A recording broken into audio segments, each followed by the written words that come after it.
स्वाहा तत्सवितुर्वरेण्यं भर्गो देवस्य धीमहि धियो यो नः प्रचोदयात्।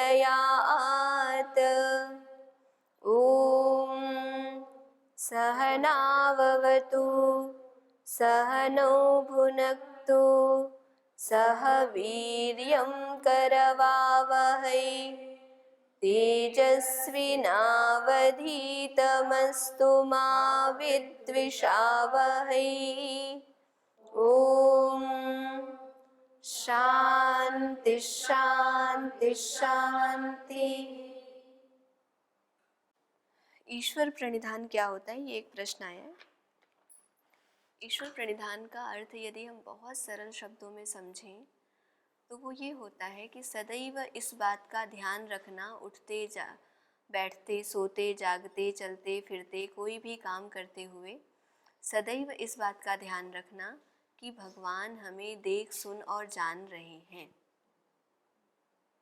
किसी के खाते में हम बच जाएं, किसी सीसीटीवी से बच जाएं, किसी मशीन से बच जाएं, किसी मनुष्य से बच जाएं, लेकिन ईश्वर की दृष्टि से बच पाना संभव नहीं है। हाँ, ये अलग बात है, जैसे बिल्ली को देख करके कबूतर अपनी आंखें बंद कर लेता है, पर आंखें बंद करने से क्या बिल्ली नहीं आती?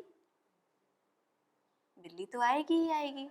सामने कई बार हम दुर्घटना होते हुए देख करके ऐसे आंखें भींच लेते हैं अपनी, है ना, बंद करते हैं, तो हमारे आंखें बंद करने से क्या दुर्घटना रुक जाती है? हम अपने आप को ये बहला देते हैं कि हमने नहीं देखा, तो हम, ईश्वर तो हमें देख ही रहा है, हम नहीं देखें, ये रहता है ईश्वर प्रणिधान से इतर। और तब हम सारे काम करते रहते हैं और हमसे बहुत सारी पाप कर्म भी होते रहते हैं, अनदेखे में भी होते रहते हैं। और यदि यही बात हम बस याद रख लें, हम चाहे ब्रश करें, चाहे हम पढ़ाएं, चाहे हम किसी यंत्र को बनाएं, चाहे हम मैनेजमेंट देखें, बस हम ये ध्यान रखें कि भगवान निरंतर हमें देख रहा है। और अगर शास्त्रीय परिभाषा देखें तो इसका पारिभाषिक जो अर्थ है, परिभाषा जो है ईश्वर प्रणिधान की, वो ये है कि कर्म फल को ईश्वर को समर्पित कर देना या फिर कर्म फल की इच्छा ना करना, ये परिभाषा होती है।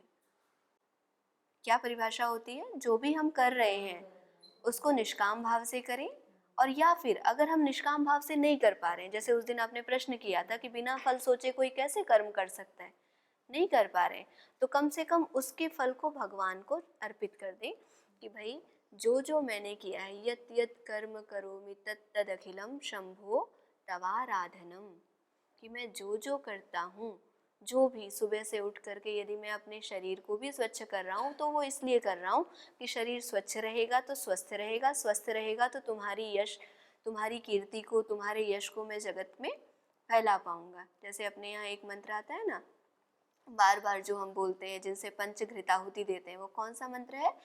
अयंत इद्मा आत्मा जात वेदस्तेने ध्यस्व वर्धस्व चेद्ध वर्धय चास्मान प्रजया पशुभिर ब्रह्म वर्चसेन अन्नाद्येन,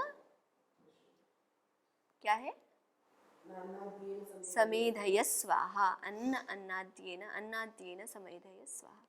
तो उस मंत्र का अर्थ क्या होता है? उसका मूल भाव होता है कि आप हमें जो संपत्ति समृद्धि दे रहे हो ना, उसका हम आपको ही समृद्ध करने में प्रयोग करें।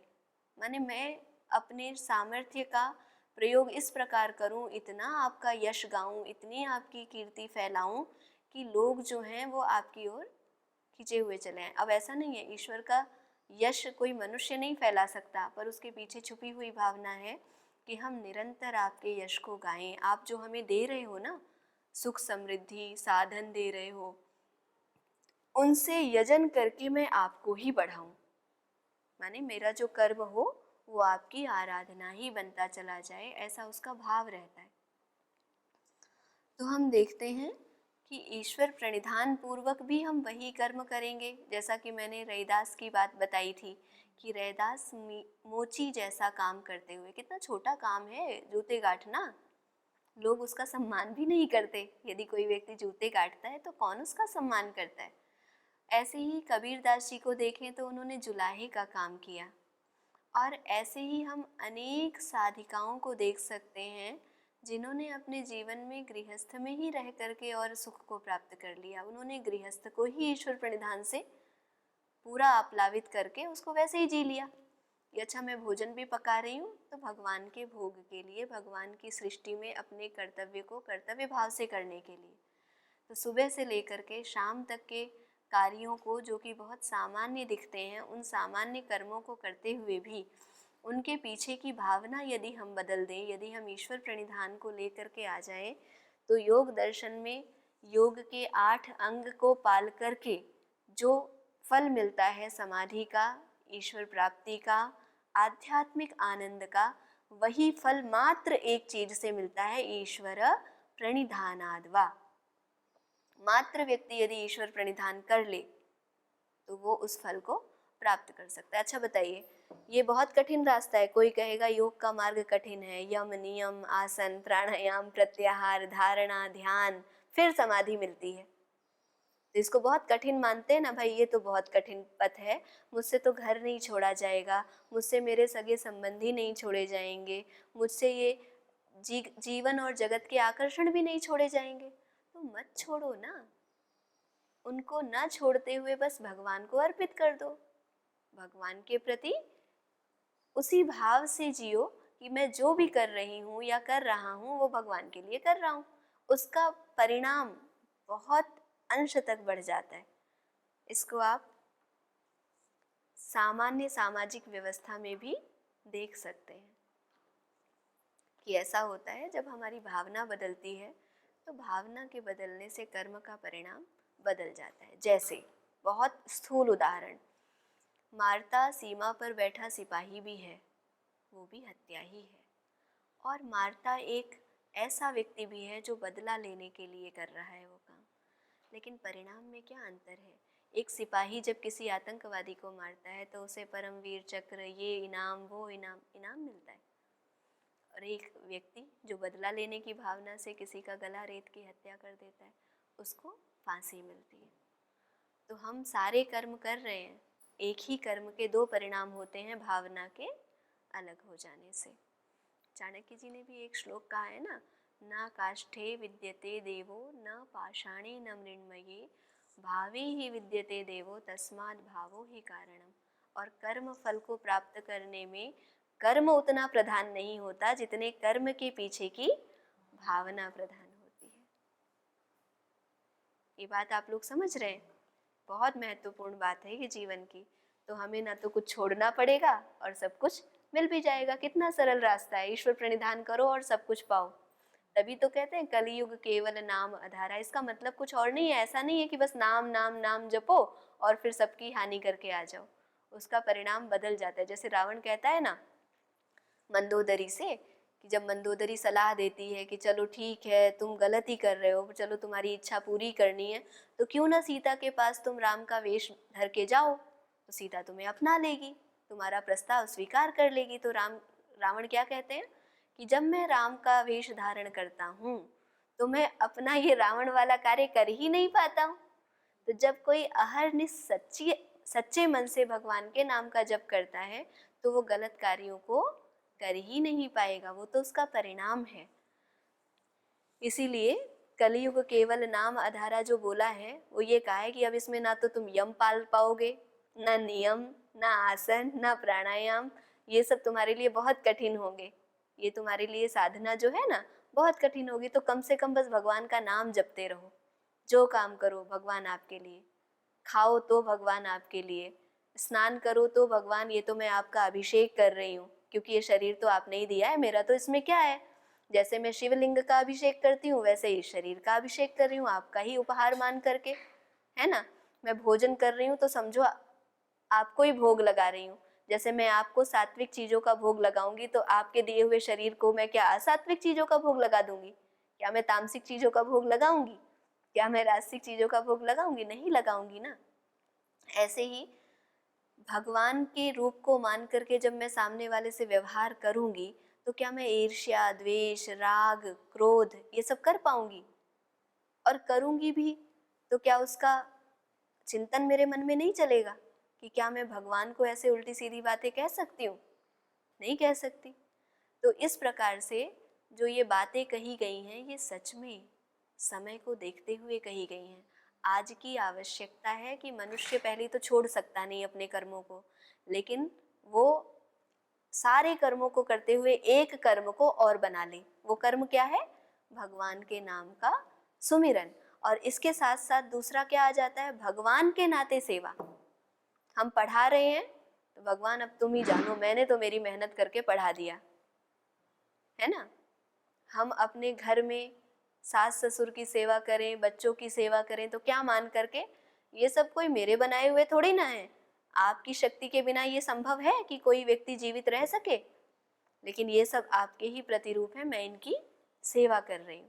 तो आप सच बताते हैं, पूरी जिंदगी बदल जाती है, पूरी ही जिंदगी। अब कई लोग मुझसे भी पूछते हैं कि सन्यास लेके फायदा क्या हुआ? आप भी तो एक संस्था चला रहे हो, आपके पास भी तो 200-300 बच्चे और लोग हैं, आप भी तो सुबह से शाम तक वही काम करते हो, इसने काम किया कि नहीं किया, या मैं पढ़ा के आ जाऊं, या इसने पढ़ा कि नहीं पढ़ा, क्या अंतर है? तो वो लोग तो कई बार बहुत कटु बात भी कहते हैं कि गृहस्थी होते तो 2 ही 4 लोगों को संभालते, आप तो इतने बड़े गृहस्थ में फंस गए। भाई इतना ज़्यादा सब सोचना पड़ता है, लेकिन उसके भाव में अंतर है। इसके पीछे सेवा का भाव है, भगवान को स्मरण करने का भाव है, किसी की हानि करने का भाव नहीं है, किसी से लाभ लेने का भी भाव नहीं है कि सामने वाला व्यक्ति जो है वो आगे चल करके मेरा कोई लाभ करेगा इसलिए आज मैं इसकी सहायता कर देती हूँ, ये नहीं है। तो भावों का अंतर होता है, काम तो एक ही होते हैं, है कि नहीं। तो ईश्वर प्रणिधान आज के जगत में बहुत अधिक आवश्यक है। आइए हम अगला श्लोक भी पढ़ लेते हैं, बहुत सुंदर श्लोक है।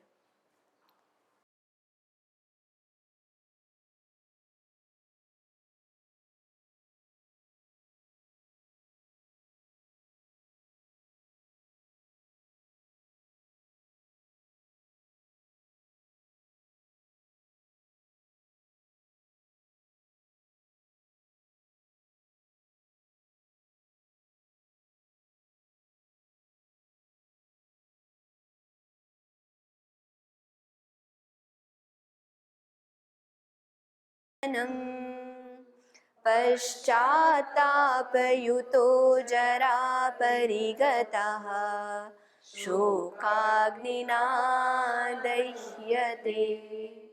कितना सुंदर है।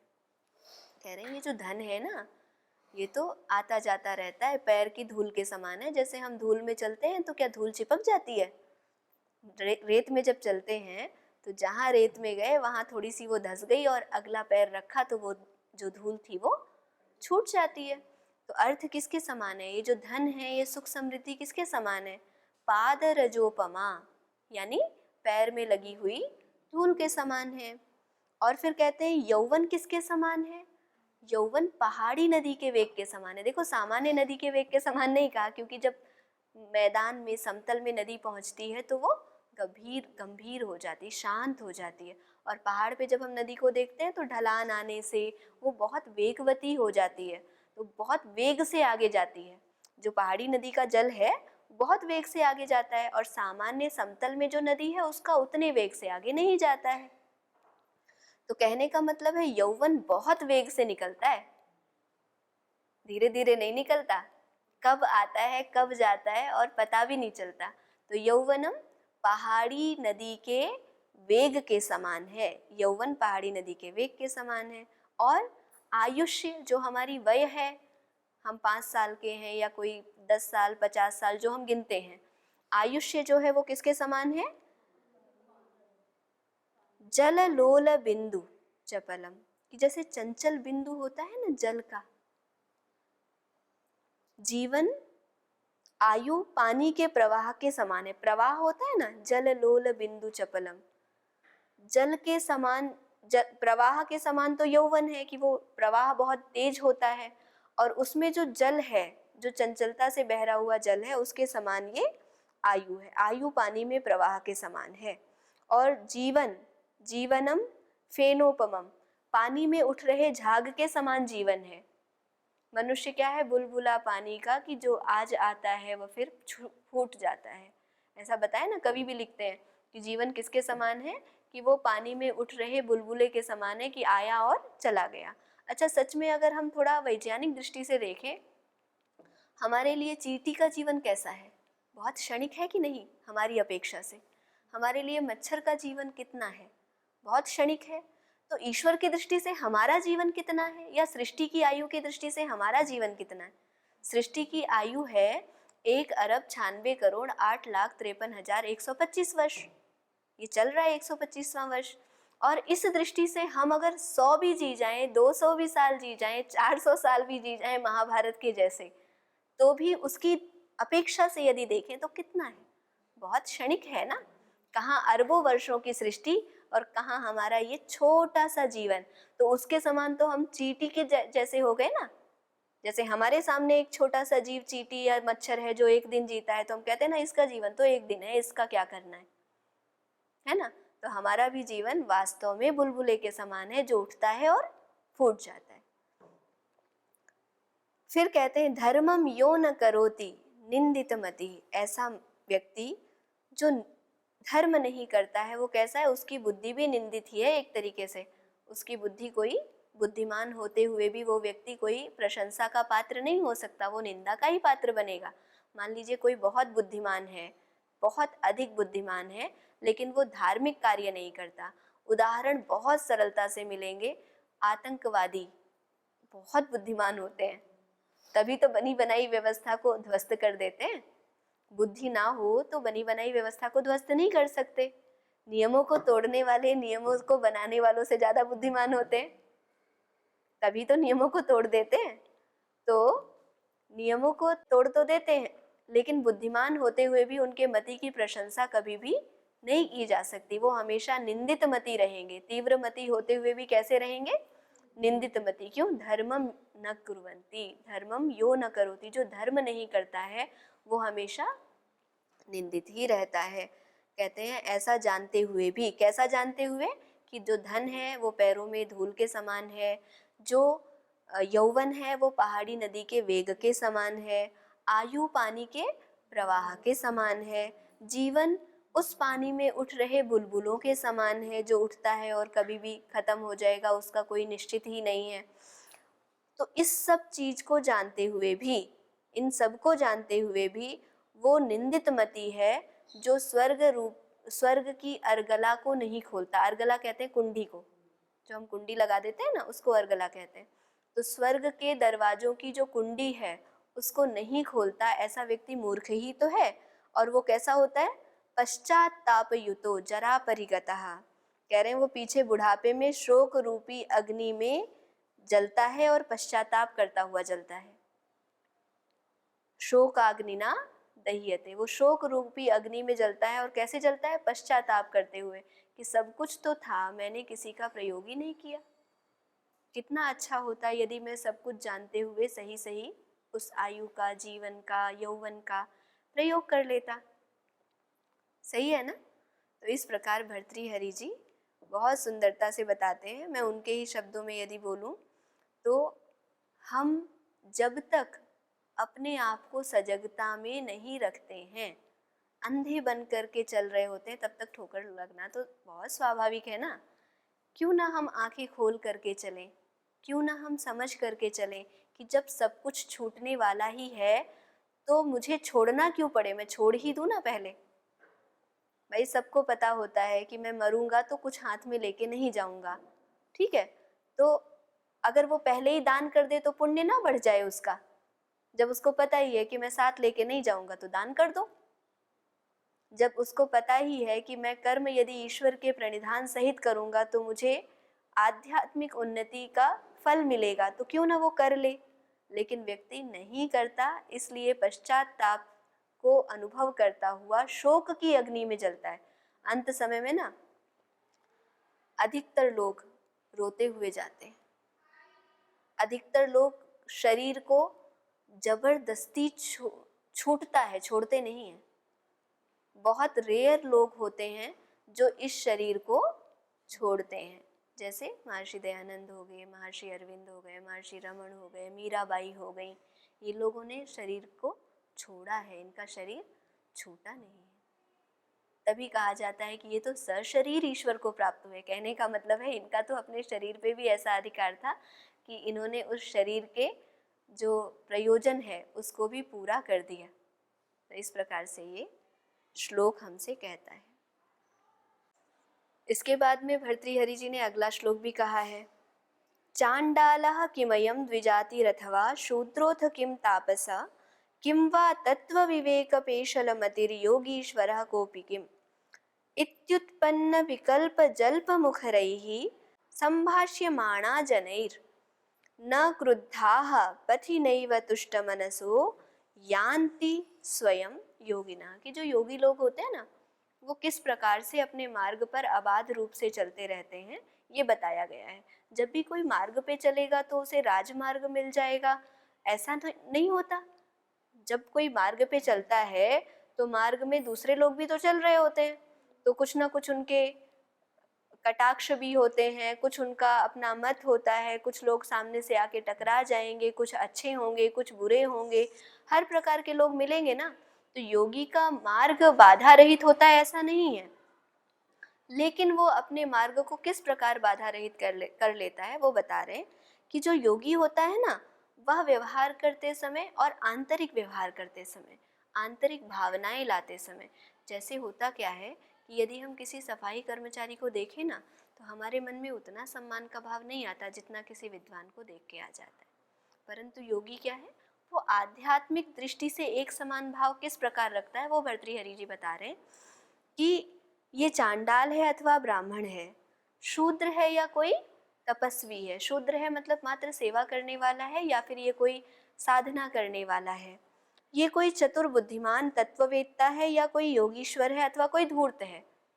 सामने वाला मनुष्य कोई योगीश्वर है या धूर्त है, अथवा इस प्रकार के विभिन्न जो तर्क वितर्क है ना, जो हम सामान्य मनुष्यों के मन में चलते रहते हैं, इसको हम कह सकते हैं कि हम जो जजमेंट करते रहते हैं।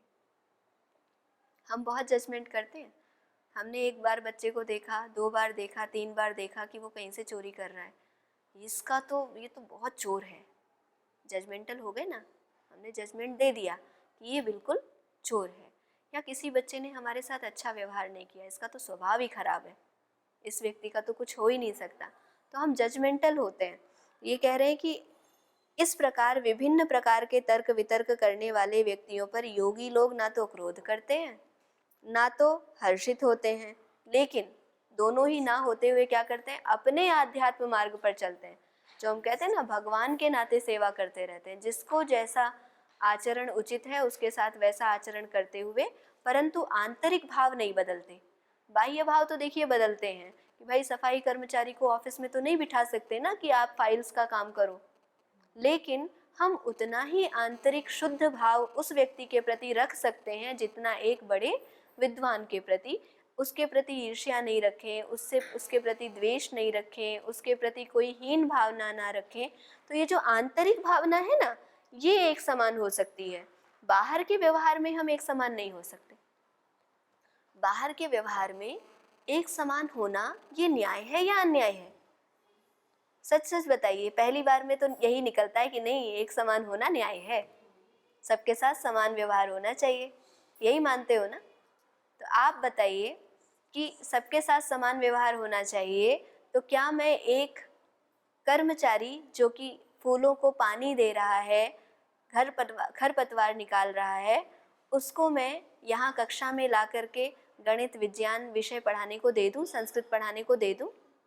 तो जैसे आपको कक्षा में सामने खड़ा किया जा सकता है, वैसे ही उसको भी समान व्यवहार करें तो खड़ा किया जा सकता है। तो समान व्यवहार करना तो न्याय होता है, तो ये तो अन्याय नहीं हो जाएगा? आप बताइए, समान व्यवहार करना न्याय है? पर हम इस राग को बहुत अलापते हैं कि हमारे तो बड़े ना पक्षपात करते हैं। लेकिन मतलब जो भाव हम कर सकते हैं उनके प्रति, जैसे हम अपने प्रति चाहते हैं कि तो इसका मतलब ये हुआ कि हम हर जगह समानता नहीं कर सकते। तो फिर लेकिन हम क्या इस पे विचार करते हैं कि कहाँ समानता होनी चाहिए, कहाँ नहीं होनी चाहिए, या जो असमानता हो रही है उसका रीज़न क्या है? हाँ, यही वाली बात है कि जब हम प्रायः क्या करते हैं, हम सिर्फ 1-2 बातें रटते रहते हैं। समान व्यवहार होना चाहिए, समान बातें होनी चाहिए, सबके साथ वैसा ही व्यवहार होना चाहिए जैसे एक के साथ होता है। ठीक है, तो ये बात समझने की है, इसीलिए मैंने ये बात बोल दी, क्योंकि ये बात कोई 1 मिनट की नहीं है। इसको सत्य रूप से समझना चाहिए कि समानता में न्याय है या कि आप तो शिक्षक हैं, आप अपने कक्षा में डिबेट करके इस बात का निर्णय निकालिए कि समानता में न्याय है या असमानता में न्याय है। समानता से व्यवहार जो आप समझते हैं, बच्चे भी इस बात को समझते हैं, मतलब सबके साथ एक जैसा व्यवहार करो। सबके साथ एक जैसा व्यवहार करो, ये तो ठीक है, लेकिन हम व्यवहार एक जैसा करने से तो सिर्फ ये मेरा मानना है। इसीलिए कह रही हूँ, ये चर्चा का विषय है। अभी जैसे ये बात आप तब कह रहे हैं, समानता का मतलब पहले बता दें, सबने सही और गलत समानता की परिभाषा करिए। होता क्या है कि जब आप बच्चों के साथ या किसी के साथ, हमारे साथ ही बैठेंगे, तो हम कहेंगे कि अभी थोड़ा सा चर्चा हुई तो ये विचार आया ना कि भाई समानता और असमानता को परिभाषित करना भी जरूरी है। लेकिन इससे पहले जब एक सामान्य विचार रहता है कि समान व्यवहार होना चाहिए, तब हम कभी नहीं सोचते कि भाई समानता की परिभाषा क्या है। इसीलिए हमारे ऋषियों ने ना शास्त्रार्थ को बहुत महत्व दिया होता है। तो ये बहुत बड़ा विषय है, इस पे चर्चा करनी चाहिए, आप लोग इसको सोचिए। बल्कि मैं तो कहती हूँ कि खुद के स्तर पर भी देखिएगा कि हम क्या सच में कई बार सोचते हैं कि समानता क्या है, असमानता क्या है।